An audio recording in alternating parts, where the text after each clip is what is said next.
सरजू नहाने को मैया मांग रही अवधपुराज। सरजू नहाने को मैया मांग रही अवधपुराज। सरजू नहाने को मैया मांग रही अवधपुराज। सरजू नहाने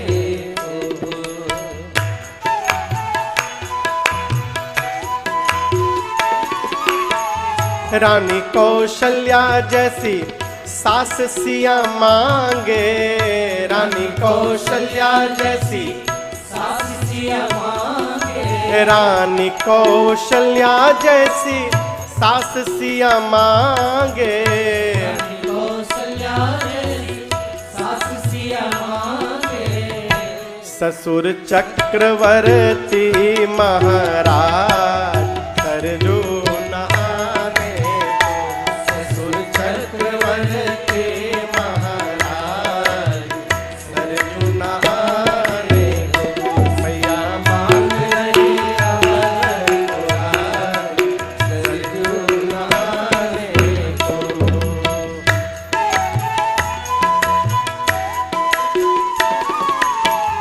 देवर भरत लखन रिपु सूदन। देवर भरत लखन रिपु सूदन। देवर भरत लखन रिपु सूदन। देवर भरत लखन रिपु सूदन। मांगे स्वामी हाँ मांगे स्वामी हाँ मांगे स्वामी राम रघुराज।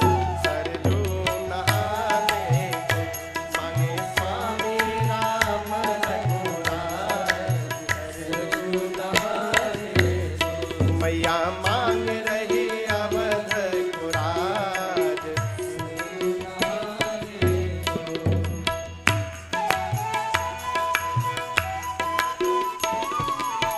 रामायण गाने को मैया मांगे।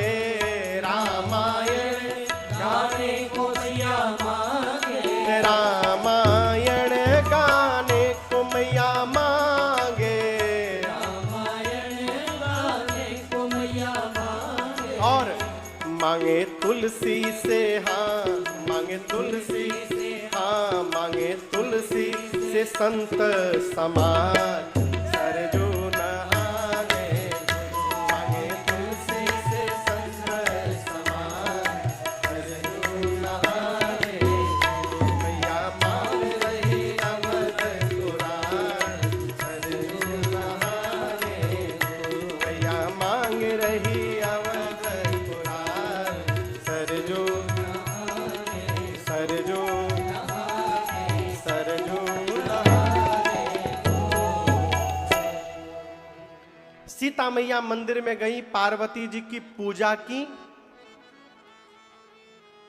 और पूजा बहुत सामान से नहीं की, बहुत अनुराग से की। आप दर्शन करिए, आप क्या क्या चढ़ा रहे हैं इसका मतलब अर्थ नहीं है, आप कैसे चढ़ा रहे हैं इसका अर्थ है। कई लोग भगवान की पूजा करते हैं और खुदे सिंहासन पर बैठे रहते हैं। अरे आजकल तो प्रथा चली है, विवाह में दूल्हा दुल्हन सोफा पे बैठे रहते हैं। मैंने देखा है आंख से, दूल्हा दुल्हन कहां बैठे? सोफा पर। विवाह कराने वाले आचार्य जी नीचे बैठे हैं, अग्नि देवता नीचे हैं, अपने कहां बैठे हैं? बड़का भगवान बन के सोफा पे बैठे हैं। ये विवाह है कि नाटक है? हो देखिए, श्रृंगार उतना ही करना चाहिए कि अपना स्वरूप न समाप्त हो जाए। इतना श्रृंगार न कर लिया जाए कि हमको अपना परिचय बताना है पड़े कि हम कौन हैं। आप समझ रहे मेरी बात को? इसलिए नाटक उतने जितना बर्दाश्त हो सके। यहां सीता मैया ने पार्वती जी का पूजन किया। कैसे किया? पूजा की चिन्हा अधिक अनुरागा,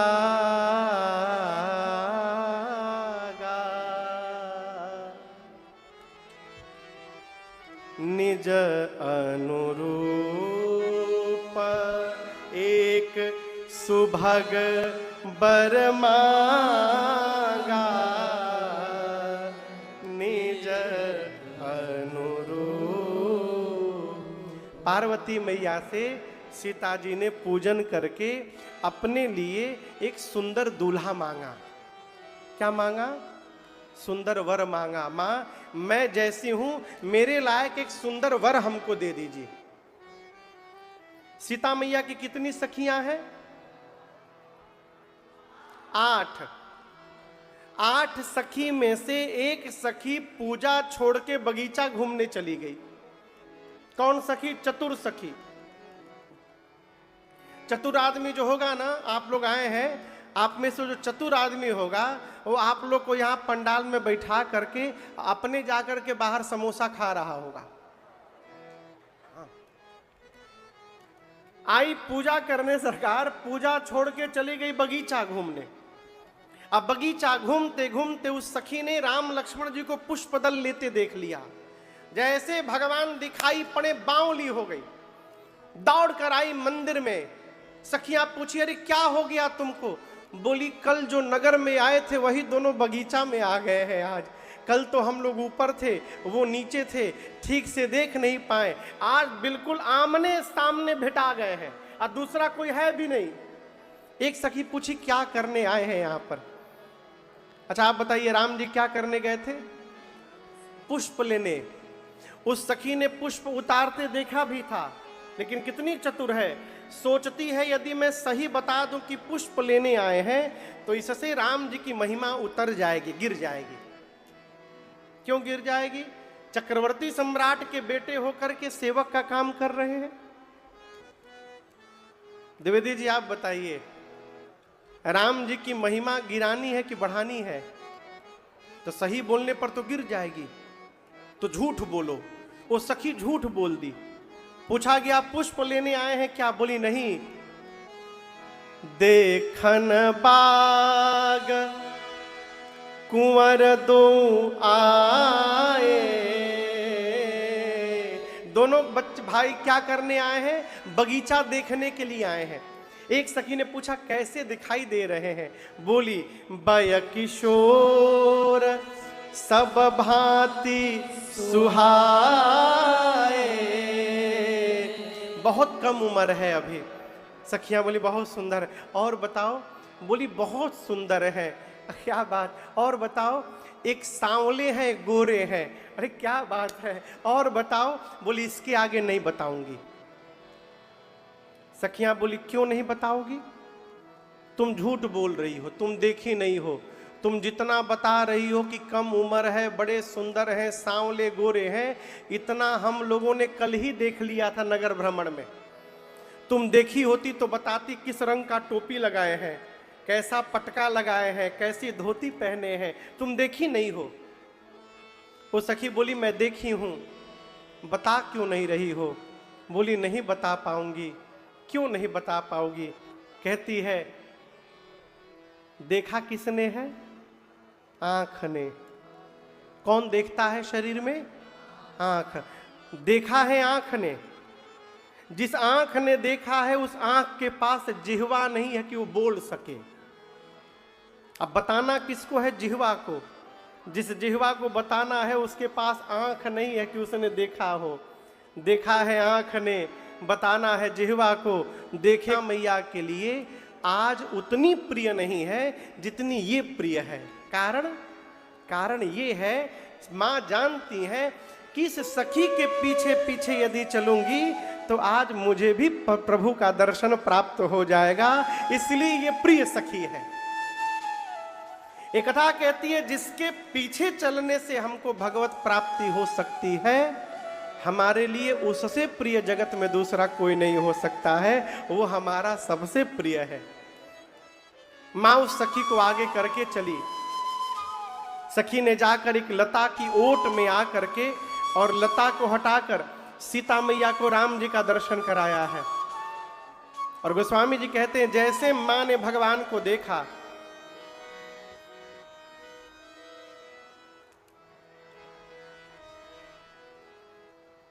देखी रूप लोचन लाल चाले,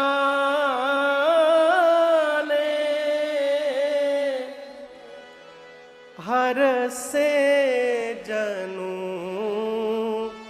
निज निधि पहचाने। भगवान को देख करके मेरी मां के नेत्र ललचाने लगे। क्या करने लगे? बोलिए। ललचाने लगे। ललचाना समझते हैं का? मैं आपको उदाहरण दे रहा हूं।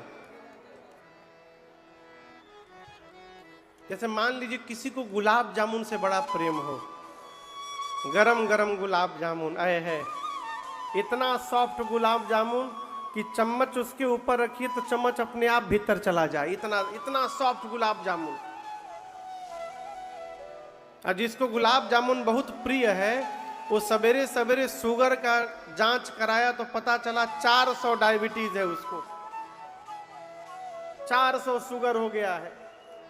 सुबह चेक कराया, नहीं बहुत परहेज करना चाहिए, बहुत हो गया है डायबिटीज, लाओ टेबलेट लाओ। दवाई खा के घर से मित्र के घर गया, और जैसे मित्र के घर गया, मित्र कटोरी में 2 पीस बढ़िया बढ़िया गरम गरम गुलाब जामुन ला के रख दिए पानी पीने के लिए। अब जैसे गुलाब जामुन देखेगा उसको 400 डायबिटीज याद आएगा। अरे राम, क्यों नाप लिया मैं सवेरे सवेरे, दोपहर में नापा होता। अब वो सोच रहा है खाऊं कि ना खाऊं, तो उसको देखेगा, ए मन खराब हो रहा है, हटाओ इसको, मुख फेरेगा, फिर सोचेगा खा नहीं पा रहा हूं तो क्या हुआ, देख करके ही आनंद ले लिया जाए, फिर देखेगा। इस प्रकार देखना और आंख चुराना, बार बार होने वाली इस प्रक्रिया को कहते हैं ललचाना। मां ने जैसे राम जी को देखा तो मां के नेत्र ललचाने लगे, अर्थात सीता मैया राम जी को देखती थी, नेत्र झुका लेती थी, फिर देखती थी प्रभु को, नेत्र झुका लेती थी। क्यों? मां सोचती थी यदि टकटकी लगाकर देखूंगी तो ये सखियां क्या सोचेंगी, सीता आज एक पराये पुरुष को टकटकी लगा के देख रही है। मां ने कहा ऐसे काम नहीं बनेगा। सीता मैया ने राम जी के स्वरूप को लिया और आंख के रास्ते से हृदय में प्रवेश कराया और हृदय के सिंहासन पर बिठाया, और फिर पलक रूपी दरवाजे को बंद करके और नेत्र बंद करके मां हृदय में खूब भगवान का दर्शन करने लगी। सखियों को लगा कि सीता जी पार्वती जी का ध्यान कर रही हैं। एक सखी ने कहा सीता जी से कि सीता, पार्वती जी कहीं भाग नहीं रही है, मंदिर में ही रहेंगी, ये दोबारा मिलने वाले नहीं हैं, क्यों नहीं इनको जी भर के देख लेती हो। तब मां ने नेत्र खोल करके भगवान को देखा। थोड़ी देर बाद वही सखी, कौन सखी? चतुर सखी, हाँ प्रिय सखी, चतुर सखी। थोड़ी देर बाद देखी बहुत देरी हो गया है, तो आप दर्शन करिए, सीता जी बगल में खड़ी हैं। कहती तो ऐसे कहना चाहिए था उसको कि सीता जी बहुत विलंब हो गया, चला जाए, कल फिर आना है, बहुत विलंब हो गया, ऐसे बोलना चाहिए ना, लेकिन वैसे नहीं बोली। राम जी उधर खड़े हैं, वो कैसे बोली? चला जाए, चला जाए, बहुत विलंब हो गया, कल हम लोग फिर आएंगे इसी टाइम यहां पर, चला जाए। इसका क्या मतलब?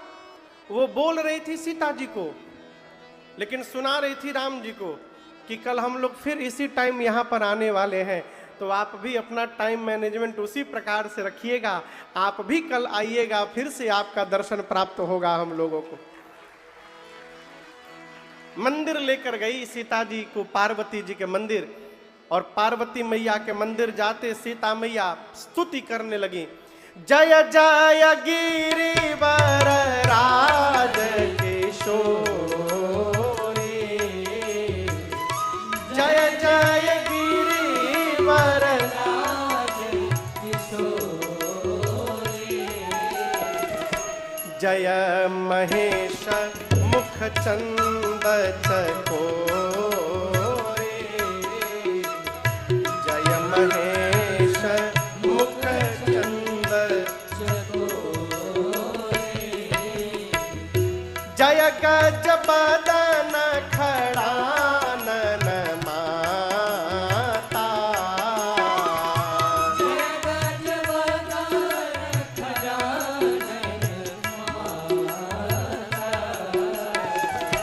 जगत जननी तामिनी दुते गाता, जगत जननी तामिनी दुते गाता, नहीं तव आदि मध्य अवसाना, नहीं तव आदि मध्य अमित प्रभाव वेद नहीं जाना, अमित प्रभाव वेद नहीं जाना, भव भाव विभाव पराभव कारिणी, भव भाव विभाव पराभव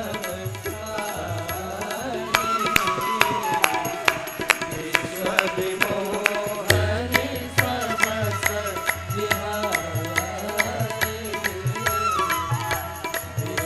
विमोहनि स्वमस विहारिणी, विश्व विमोहनि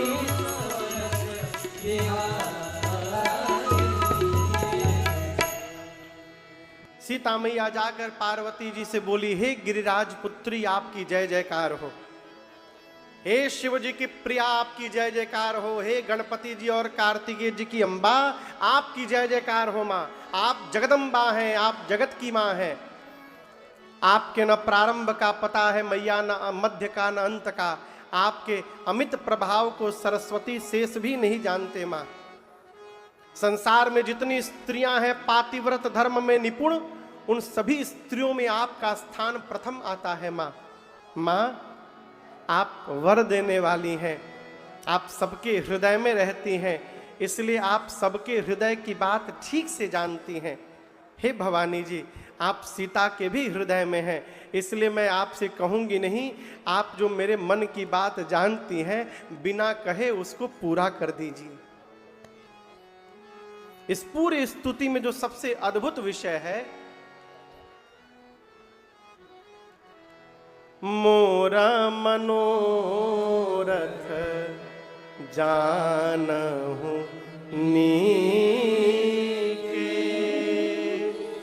बसहु सदा उरपुर सबहि।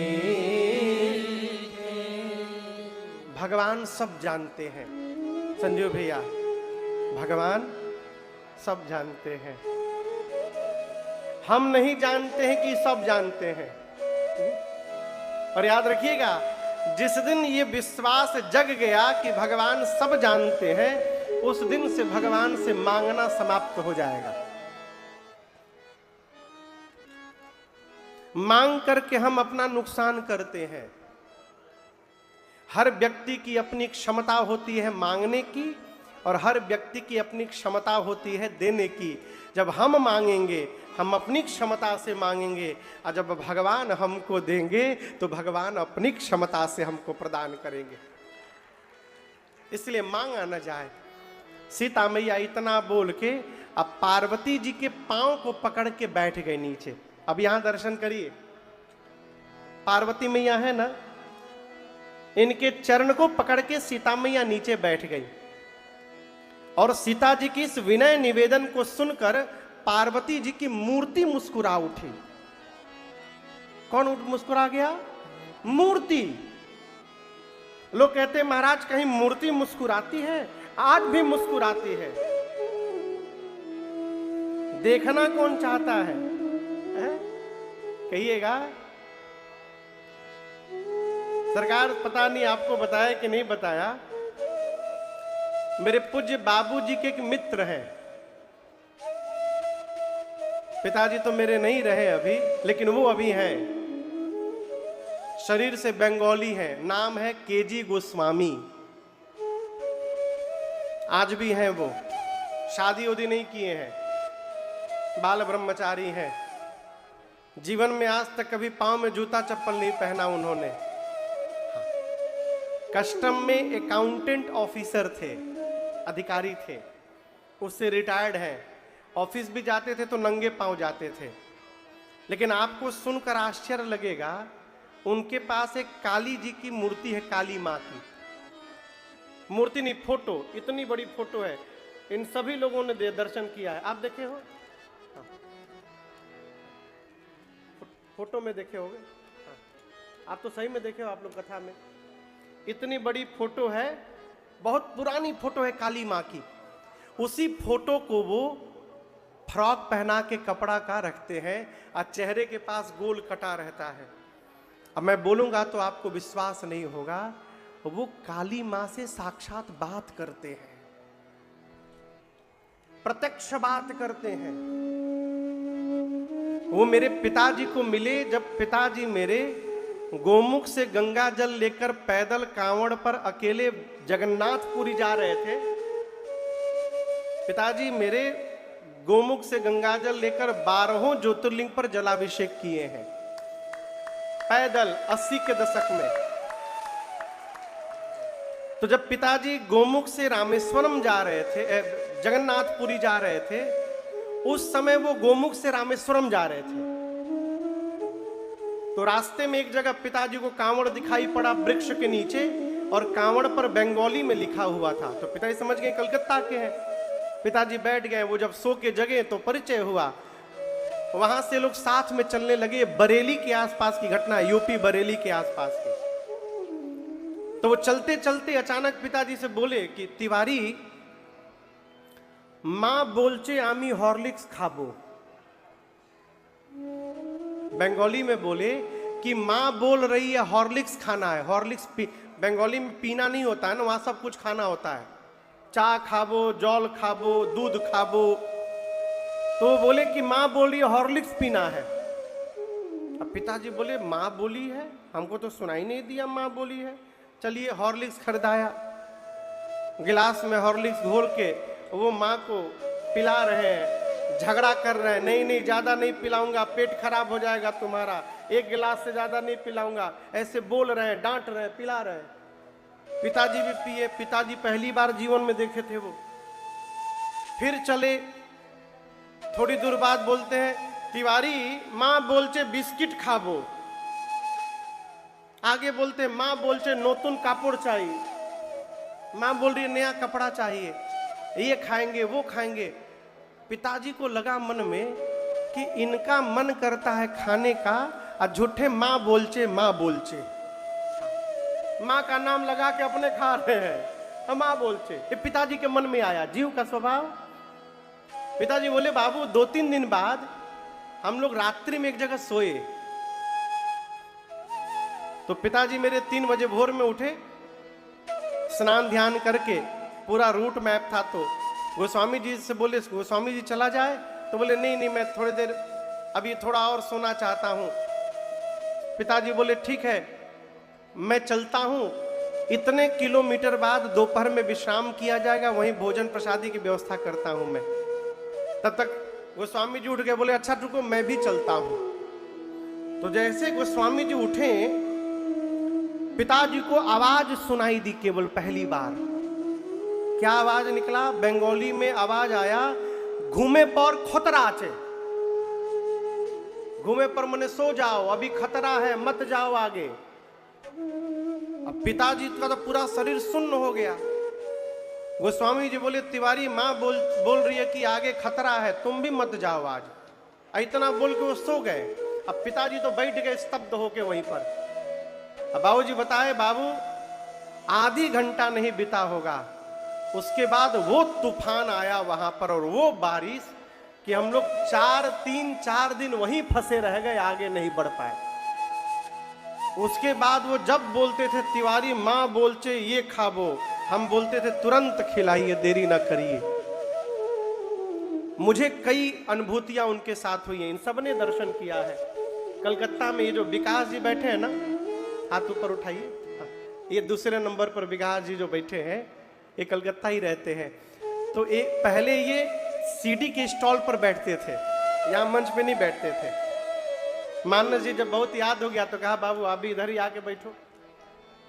तो कलकत्ता में हम लोग एक बार सरकार कथा गा रहे थे हावड़ा में, ये सीडी स्टॉल पर बैठे थे, तो ये कभी उनको देखे नहीं थे जीवन में। तो स्वामी जी कथा में आए, आकर के पंडाल में जैसे आप लोग बैठे हैं इधर कुर्सी पर बैठे, माँ को ऐसे लिए रहते हैं, ऐसे पकड़े रहते हैं, ऐसे माँ को लेकर के बैठे। 10 मिनट नहीं बीता होगा, स्वामी जी गायब, चले गए। अब हम परेशान, कहां चले गए स्वामी जी। फिर 10 मिनट बाद आकर के बैठ गए, कथा हो गई। कथा के बाद जैसे मैं कमरे में गया तो मैं पूछा, आए स्वामी जी, तो मैं पूछा कहाँ चले गए थे प्रभु। तो बोले कि तुम जानता नहीं है ये कितनी दुष्ट है। किसको बोले? काली माँ को। काली माँ का नाम है बाबू सोना। तो हमसे बोले तुम जानता नहीं ये कितनी दुष्ट है। जैसे बाउंड्री में घुसी, इसको चाय का स्टॉल दिखाई पड़ गया। अब मैं जाके कथा में बैठा हूं, हमसे बोलती है चा खाबो, चा खाबो, चा खाबो, सुनने नहीं दे रही है, चिल्ला रही है चा खाबो, चा खाबो।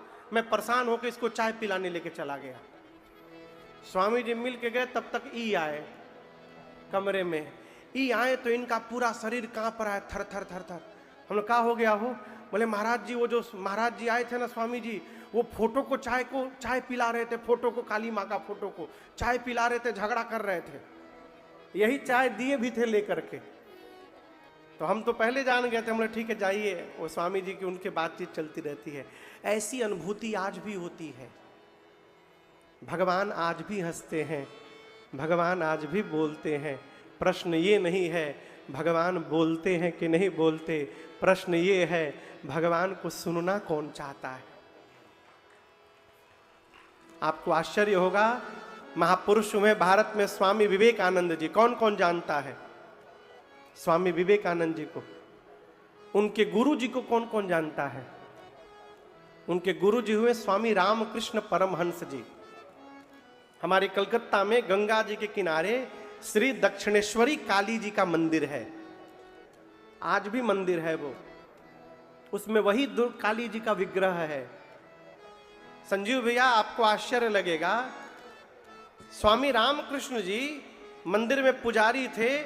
जब मां को भोग लगाने के लिए भोजन की थाली लेकर के मंदिर में जाते थे, तो मां की मूर्ति में से साक्षात मां काली प्रकट हो जाती थी। नित्य, 1-2 दिन नहीं, नित्य। जब जब वो थाली लेकर के जाते थे मंदिर में, मां प्रकट होकर बैठ जाती थी।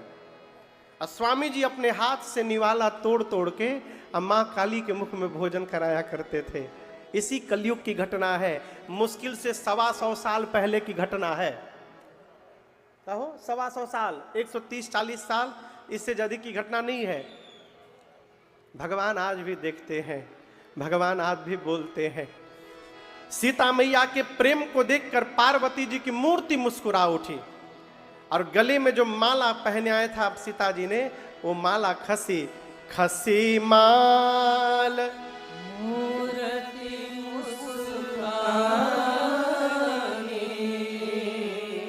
मूर्ति मुस्कुराई। गले की माला सीता जी के आंचल में गिर गई। पार्वती जी ने कहा सीता जी, आपकी मनोकामना पूर्ण हो गई। मैं आपको वचन देती हूं, जो आपके मन में बसा है वही आपको प्राप्त होगा। मां ने स्पष्ट करके बताया, मनुजा हे राचेऊ मेले हे सो बरसाहज सुंदर सावरो करुणा निधान सुजान शील स्नेह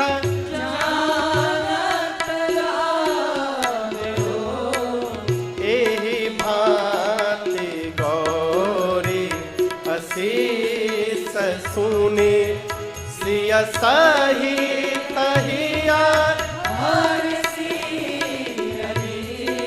तुलसी भवानी पूजे पुनि पुनि मोदित मन मंदिर चले तुलसी तुलसी तुलसी भवानी पूजे पुनि पुनि। आशीर्वाद दिया, हे सीता जी आपके मन में जो रचा बसा है वही वर आपको मिलेगा। कौन?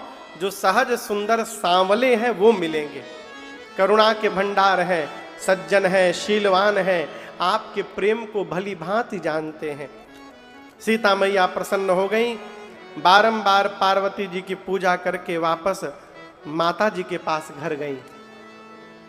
इधर राम लक्ष्मण जी पुष्प दल लेकर आए, गुरुदेव भगवान को दिए, पूजन हुआ। और बताऊं, राम जी ने सब बता दिया कि बाग में सीता जी मिली थी, हमको देख रही थी गुरुजी। गुरुदेव ने आंख बंद करके देखा, सीता जी को पार्वती जी ने आशीर्वाद दे दिया। बोले राम, वहां पार्वती जी ने आशीर्वाद दिया है, यहां मैं आपको आशीर्वाद देता हूं। सुफल मनोरथ हो तुम्हारे, राम लखन सुने भय सुखाए। सुफल मनोरथ हो तुम्हारे, राम लखन सुने भय सुखाए। अगला दिन हुआ, आज धनुष यज्ञ का दिन है। श्री राम लक्ष्मण जी को लेकर सतानंद जी धनुष यज्ञशाले में पहुंचे हैं विश्वामित्र आदि मुनियों के साथ। लेकिन आपको बताऊं, एक ही राम जी सबको अलग अलग दिखाई देने लगे। ये संभव है क्या? एक ही व्यक्ति सबको अलग अलग दिखाई दे? संभव है? संभव हुआ। यहां पर कैसे हुआ?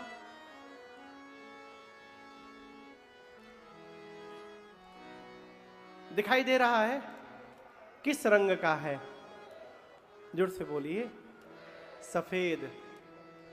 यदि आप में से कोई लाल चश्मा लगा करके इसको देखेगा तो कैसा दिखाई देगा? लाल काहे दिखाई दिया? वो है तो सफेद। उसी में कोई पीला चश्मा लगाकर बैठ गया हो, उसको कैसा दिखाई देगा? पीला। है सफेद, लेकिन जैसा चश्मा लगाइएगा वैसा रंग दिखाई पड़ेगा। राम जी एक ही है, लेकिन जो जिस भाव से वहां बैठा है, राम जी को उस भाव से दिखाई देने लगा। जो अपने को वीर राजा मानते थे कि हम परम वीर हैं, उन राजाओं को राम जी महावीर दिखाई देने लगे। जो असुर राक्षस नकली चेहरा लगाकर आए थे, उन राजाओं को राम जी उनका काल दिखाई देने लगे। ज्ञानी राजाओं को राम जी परम तत्व दिख रहे हैं।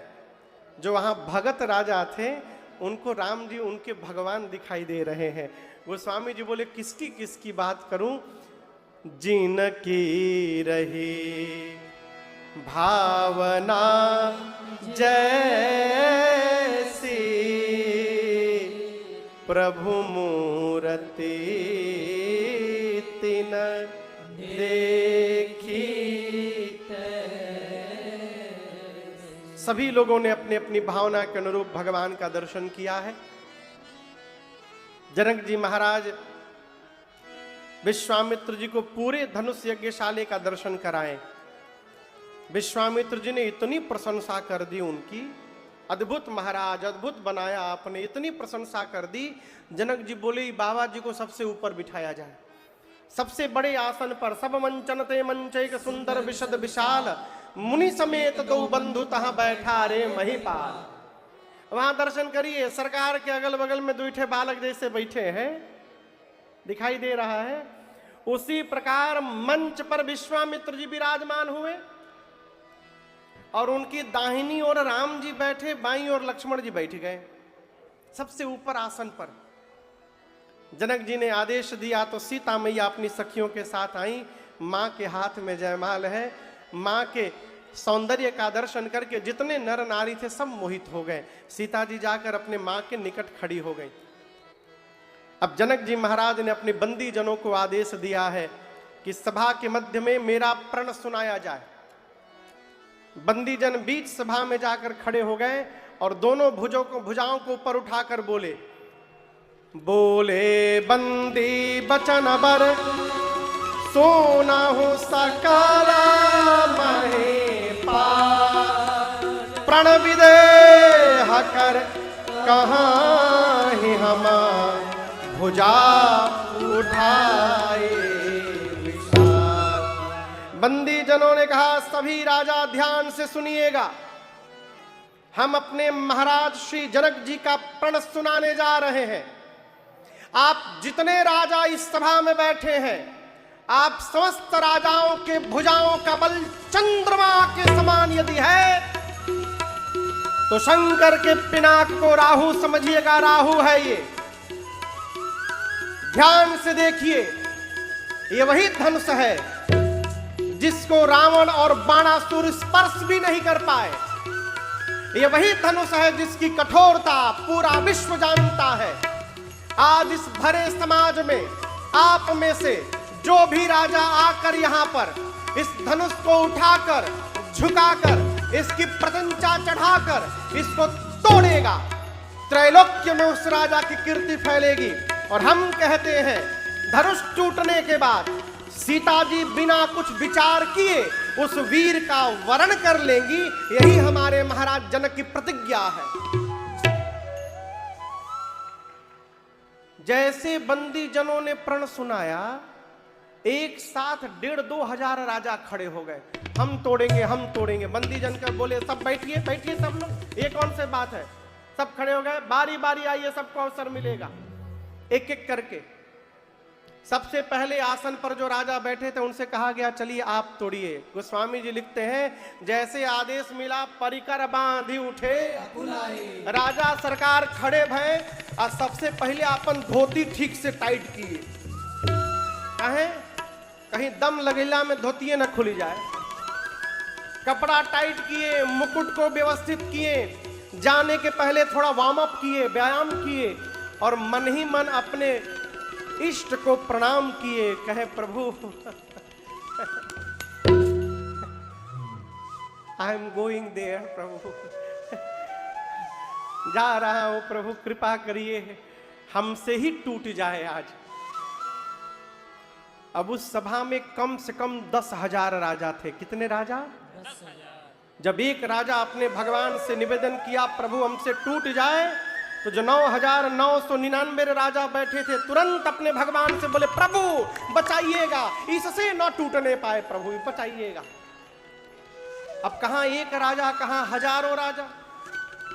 गोस्वामी जी कहते हैं, राजा जब चलते हैं तमकी किसी बधनु धराई, करोड़ों प्रकार यत्न करते हैं बैठकर घसीट कर।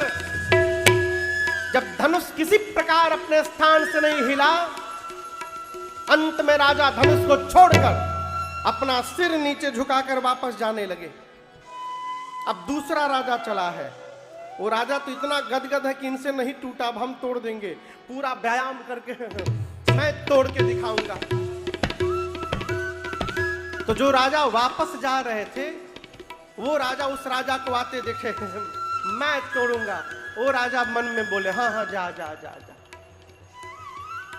जाओ जाओ जाओ, उठाओगे तो पता चलेगा, जाओ जाओ। अरे राजा आते गए हो, अपना अपना बल लगाते गए मिलके।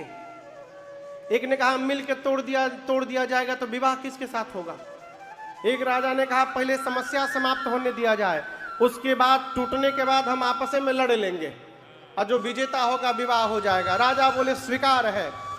10,000 राजा लगे एक साथ। कितने राजा? बाबा कहते हैं, ए जिभूप सहसा दसाए कहे पारा, भूप सहसा दसाए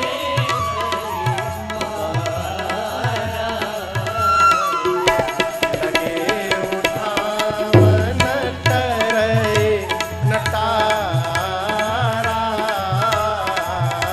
लगे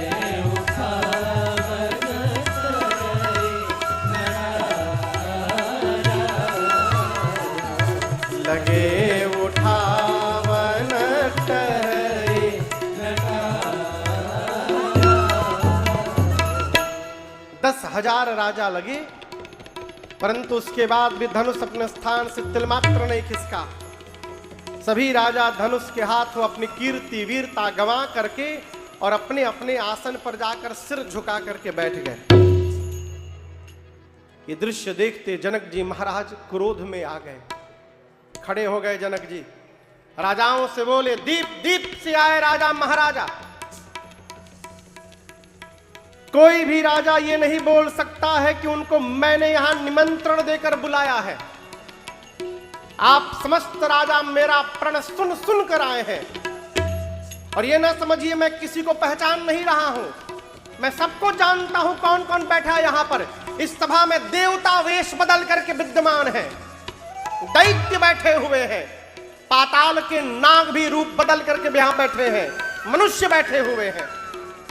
क्या बोल रहे थे आप लोग? हम यूं ही तोड़ देंगे, अभी तोड़ देंगे? शर्म करिए, शर्म। तोड़ना तो दूर, आप में से किसी भी राजा ने धरती से तिलमात्र धनुष को इधर उधर नहीं खिसकाया है। मेरी बेटी सुंदर है, यह कीर्ति जीवन में वर्ण करने योग्य है, परंतु मुझे तो ऐसा लगता है कि ब्रह्मा जी ने इस धरती पर ऐसा किसी को बनाकर भेजा ही नहीं जो इस कीर्ति को जीवन में धारण कर सके। पूरी सभा ध्यान से सुन ले, आज के बाद कोई भी राजा ये नहीं बोलेगा कि मैं वीर हूं। कोई भी राजा, मैं जनक जान गया, धरती वीरों से रिक्त हो चुकी है। किस लिए बैठे हो? अब क्या करने के लिए बैठे हो? विवाह का आस छोड़िए और अपने घर वापस लौटिए। आज यदि मैं प्रण का त्याग करता हूं तो मेरे जीवन भर की कीर्ति कलंकित हो जाएगी। प्रण पर टिका रहता हूं तो मेरी आंखों के सामने मेरी बेटी कुंवारी रह जाएगी। मैं जनक जानता धरती पर एक भी वीर नहीं बचा।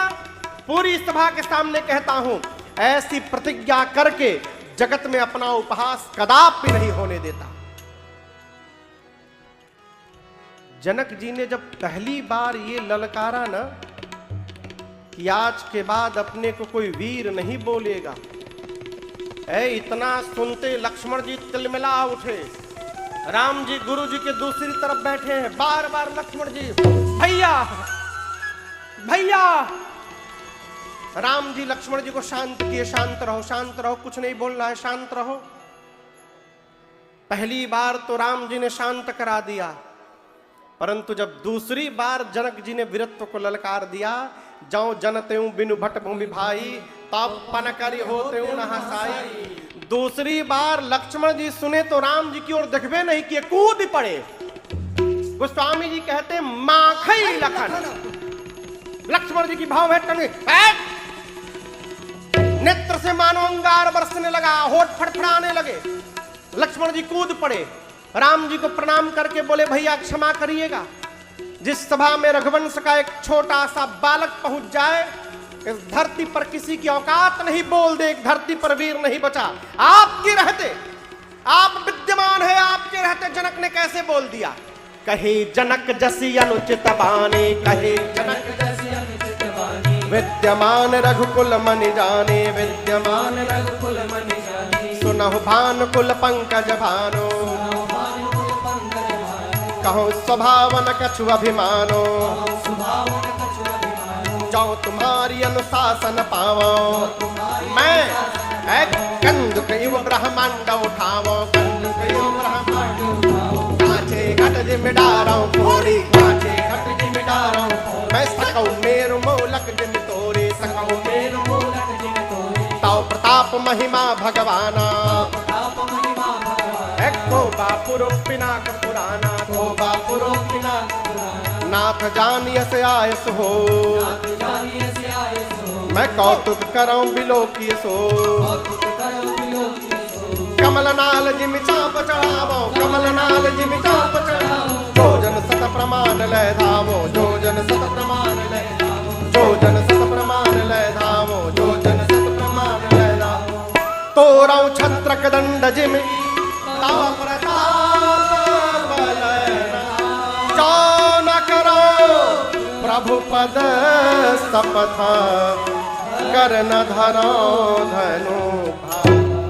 लक्ष्मण जी गरजे, बोले भैया आपके रहते आप विद्यमान हैं और आपके रहते जनक ने कह दिया धरती पर कोई वीर नहीं बचा। पूरी सभा सुन ले, यदि मेरे भैया मुझे आज्ञा दे दे, ये धनुष क्या है? बच्चे जिस प्रकार गेंद उछालते हैं, मैं आज पूरा का पूरा ब्रह्मांड आकाश में उछाल दूंगा। बच्चे जिस प्रकार कच्चे घड़े को हाथ से फोड़कर चूर्ण चूर्ण करते हैं, मैं ब्रह्मांड को खंड खंड कर दूंगा। बच्चे जिस प्रकार खेत से मूली ले आते हैं, मैं सुमेर पर्वत को छिन्न भिन्न कर दूंगा। बरसात में उगे छत्र को बच्चे जिस प्रकार पांव से रौंदते हैं, रौंद दूंगा। केवल धनुष को उठाऊंगा नहीं प्रभु, उठा करके 100 योजन तक दौड़ कर दिखाऊंगा। और यदि मैं नहीं कर पाया, आपके चरणों की सौगंध लेता हूं, लक्ष्मण अपने जीवन में दोबारा अपने हाथ में कभी धनुष बाण को धारण नहीं करेगा। लक्ष्मण जी गरजे, मिथिला में धरती की गति देखिए। लखन सको बचन देहो,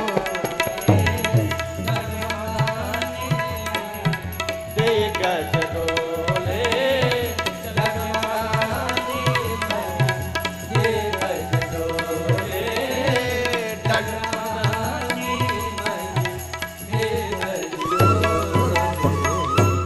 लक्ष्मण जी गरजे कहे प्रभु, बच्चे जैसे कमल के नाल को खंड खंड करते हैं, मैं धनुष को खंड खंड कर दूंगा। जनक ने कहा कोई उठा नहीं पाया, मैं उठाऊंगा नहीं, उठा करके 100 योजन तक दौड़ कर दिखाऊंगा धनुष लेकर के। ऐ पूरी धरती कांपने लगी, राजाओं का आसन डोलने लगा। राम जी सीता जी प्रसन्न हो गए, जनक जी महाराज डर गए। काहे? अभी छोटका खड़ा भया है, धरती कांपने लगी, बड़का बैठा है। अभी छोटके खड़ा हुआ तो धरती डोलने लगी, बड़का बैठा है। अब विश्वामित्र जी जब सुने लक्ष्मण जी की दहाड़, तो विश्वामित्र जी बोले वाह चेला, का बात है, अद्भुत। राम जी से बोले ललकर ले बाहू। अब लक्ष्मण जी पहुंच गए धनुष के पास, हाथ बढ़ा दिए हैं। राम जी से कहते हैं भैया आप कहिए तो तोड़ दूं।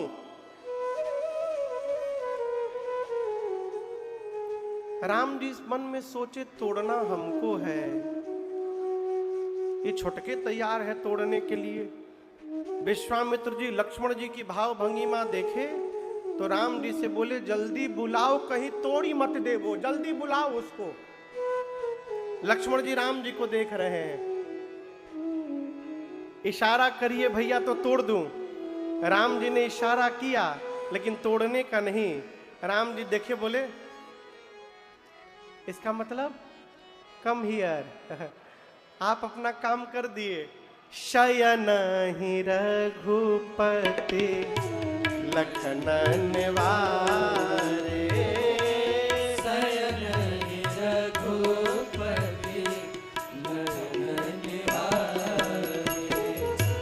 प्रेम समेत निकट बैठा रे, प्रेम समेत निकट बैठा रे। श्री राम जी ने लक्ष्मण जी को बुलाकर अपने निकट बिठाया बगल में, खूब पीठ थपथपाया। क्या बात है, बड़ा अच्छा बोला आपने भैया। लक्ष्मण जी बोले अभी तो केवल बोला था, आप इशारा करते तो मैं तोड़ के भी दिखा देता। राम जी बोले हम लोग तोड़ने नहीं आए हैं, हम लोग धनुष यज्ञ देखने आए हैं। इधर विश्वामित्र जी विचार किए इस समय आ गया, अब राम जी को भेजा जाए। तो राम जी को देखकर आदेश दिया श्री विश्वामित्र जी ने, उठहु राम भंजहु भवता,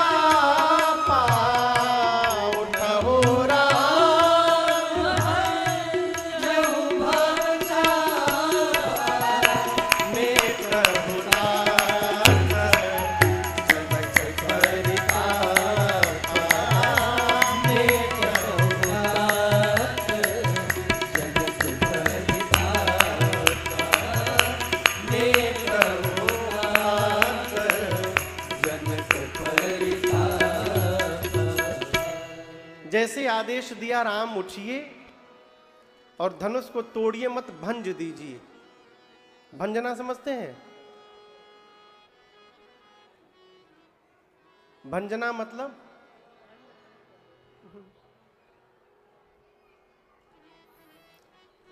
कुम्हड़ा देखें आप लोग, कुम्हड़ा, उसको यहां क्या बोलते हैं बुंदेलखंड में? इतना बड़ा होता है ना कम से कम कुम्हड़ा। तो कुम्हड़ा को उठा करके नीचे पटक दीजिए।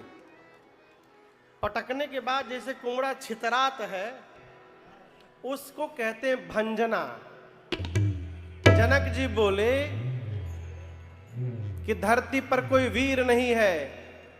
विश्वामित्र जी बोले, राम इस धनुष का इतना खंड करो कि जनक जी बाद में किसी को बुलाकर जुड़वाना चाहे तो जुड़वा ना पावे, और तुम परिचय दो कि राम वीर नहीं है, राम वीरों का वीर रघुवीर है, अपना परिचय दो राम।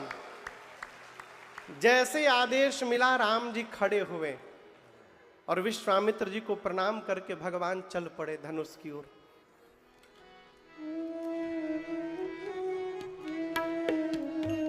राम जी को धनुष की ओर जाते देख जितने मिथिला के नर नारी बैठे थे, सब अपने अपने पितरों से कहने लगे, हे पितृ देवता, आप लोग हम लोगों के जीवन का सारा पुण्य ले लीजिए, सब कर सत्कर्म का फल ले लीजिए, और बदले में एक काम करिए।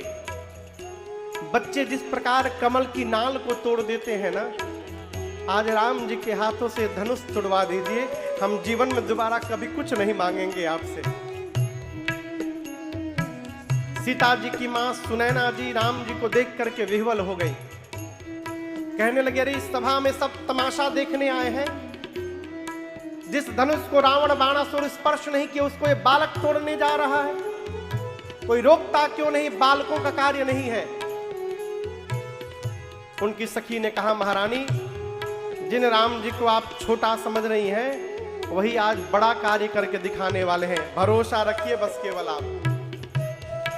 सीता मैया पार्वती जी से, शंकर जी से, गणपति भगवान से सबसे प्रार्थना करती हैं। अच्छा आप बताइए, गणेश जी मोटे हैं कि पतले हैं? मोटे हैं। तो भारी होंगे कि हल्के होंगे? भारी। लेकिन चलते किस पर है? मूसक पर। सीता मैया ने कहा, हे गणपति जी, आप कितने भारी हैं, लेकिन जब मूसक पर बैठते हैं तो हल्के हो जाते हैं। उसी प्रकार जैसे प्रभु इस धनुष को तोड़ने पहुंचे ना, आज इस धनुष को हल्का बना दीजिए। हम आपसे प्रार्थना करते हैं। सबसे प्रार्थना करते करते अंत में सीता जी उस धनुष से प्रार्थना करती है, हे धनुष देव, मेरी प्रार्थना स्वीकार करिए। सब कह रहे हैं कि आप बहुत भारी हो गए हैं। मेरी प्रार्थना है, जैसे प्रभु आपके पास आए तोड़ने के लिए, आप में जितना भार है आज, अपना सारा भार यहां मूर्ख बैठे राजाओं के सिर पे रख दीजिएगा। अब मेरे प्रभु को देखते आप पुष्प जैसे हल्के हो जाइएगा। राम जी ने मां की व्याकुलता देखी और व्याकुलता समझकर भगवान अब धनुष के पास जाकर धनुष को देखने लगे। लक्ष्मण जी गुरु जी के पास है, राम जी धनुष के पास। लक्ष्मण जी ने देखा कि भैया धनुष देख रहे हैं, यानी उठाने वाले हैं। लक्ष्मण जी अपने स्थान पर खड़े हुए और अपने दाहिने पांव से धरती दबाकर कहने लगे, हे शेष नारायण, हे दिग्पाल वराह, सावधान हो जाइए। आप सभी लोग मिलकर धरती को पकड़ लीजिए, भैया धनुष उठाने वाले हैं। कहीं ऐसा ना हो कि धनुष के साथ साथ धरती ही ऊपर आ जाए। धरती पकड़ लीजिए।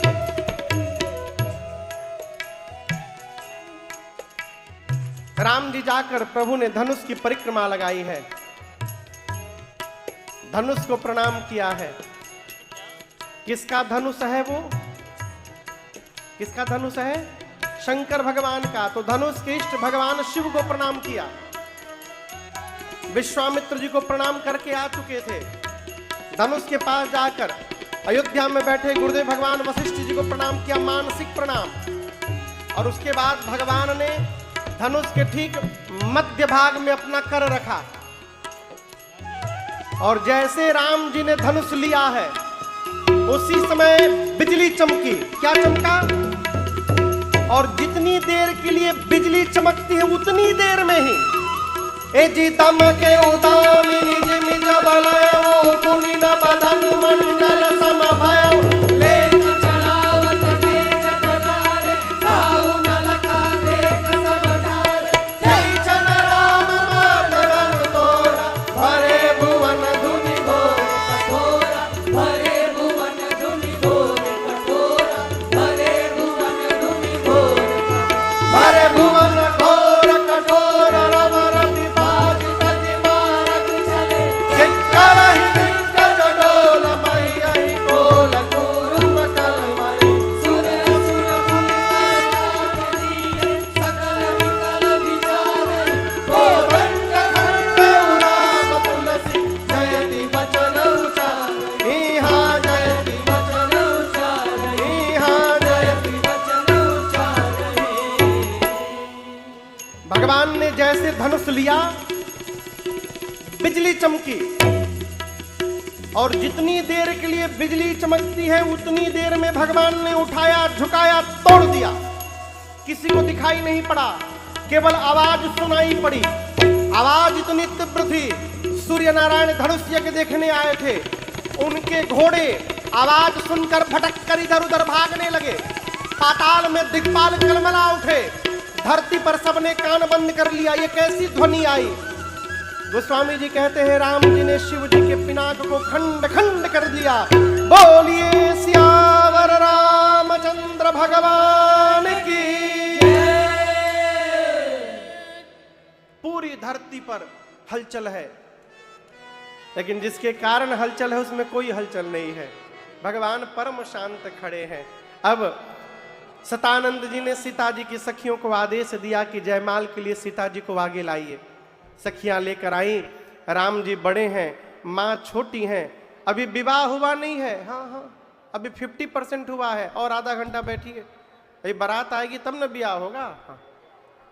सखियां देखी राम जी बड़े हैं, माँ छोटी हैं। सखियां राम जी से प्रार्थना करती हैं, अरे झुक जइयो तनिक रघुबीर